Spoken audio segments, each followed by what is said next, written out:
नमस्ते सबैजनालाई सन्चै हुनुहुन्छ काई हो के खायो के खा बिस्कुट खायो भन्देऊ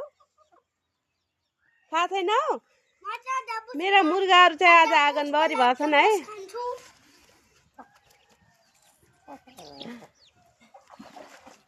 बुहारीलाई हस्पिटलबाट ल्याएदेखि कामै काम कोही कपडा धुँदैछन् यस्तो छ चटारो मैले चाहिँ काम भ्याएर नुहाएर बसेको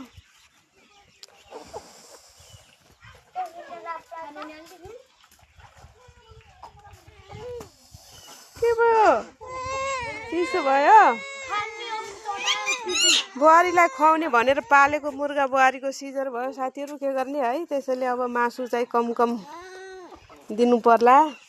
घाउ पाक्छ अरे नत्र ल कपडा धोएर कस्तो लागिरहेछ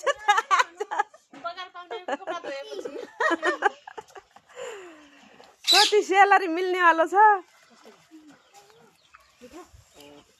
चलो सबैलाई बाई बाई।